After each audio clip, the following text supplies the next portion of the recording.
Hello everyone, তোমরা সবাই কেমন আছো? আমি তো খুবই ভালো আছি। তো আজকে তোমার দাদাভাই নিয়ে এসেছে চিকেন।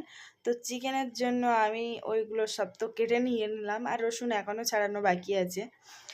তো তোমরা দেখতে থাকো কি কি আমি করছি। তারপর আলুটা তেল দিয়ে ভেজে নিলাম, লবণ দিয়ে দিলাম, একটু দিয়ে ঢেকে দিলাম। ভাজা হয়ে গেছে, তুলে নিলাম। আবার ওই কড়াই আমি একটু তেল দিয়ে দিলাম। তেল দেওয়ার পরে আমি আর একটু পেঁয়াজ রসুন সব কিছু দিয়ে সব করে নেওয়ার পরে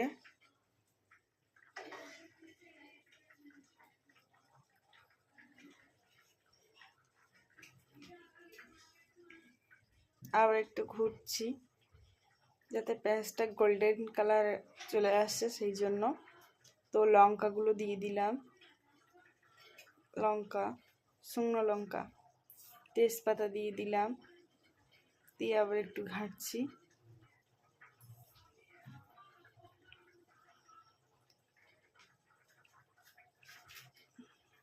পাখাটাও আমার ধোঁয়া হচ্ছে কিছু কিছু, আবার জ্বলছেও।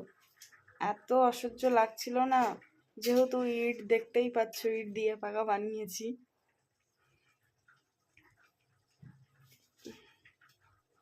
আবার একটু রসুন টসুনগুলো সব কিছু দিয়ে ভালোভাবে ঘেঁটে পেঁয়াজটা দেখো পুরো একদম গোল্ডেন কালার চলে এসছে।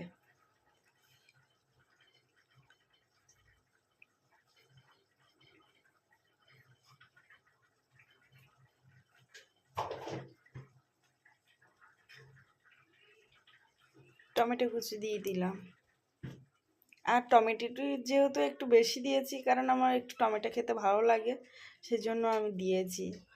তোমরা দিলে দিতে পারো, অল্প করে দেবে, কিন্তু আমি তো ভালোবাসি, তো সেই জন্য দিয়েছি। একটু হলুদ দিয়ে দিলাম, লঙ্কা গুঁড়ো দিয়ে দিলাম, জিরার গুঁড়ো, ধনিয়ার গুঁড়ো সব কিছু দিয়ে দিলাম। দেখো পুরো কালারটা এরকম চলে এসছে।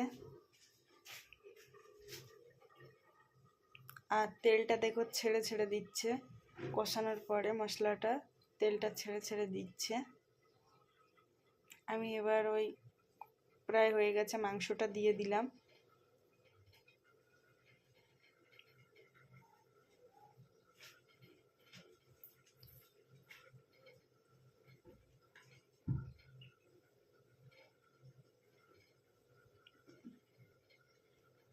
একটু ভালোভাবে ঘেটে নিচ্ছি।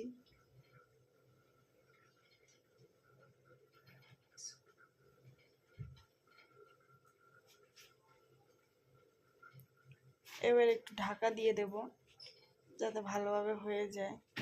জলটাও বেরিয়েছে।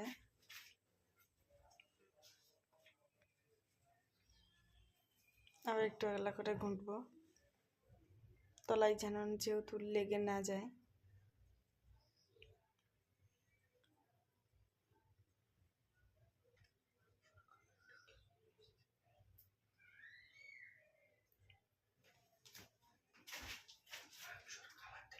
দেখো মাংসের কালারটা পুরো চেঞ্জ হয়ে এসছে।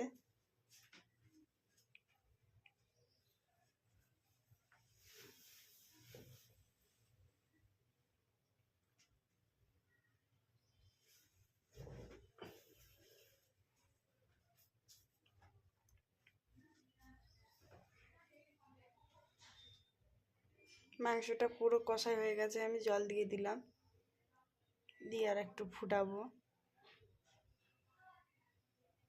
ঢাকনাটা দিয়ে দিয়েছি, দেওয়ার পরে আমার তরকারিটা হয়ে গেছে। তো ফাইনালি নামিয়ে নিলাম। তো বন্ধুরা, যদি ভিডিওটা ভালো লাগে একটু কমেন্ট করে জানাবেন।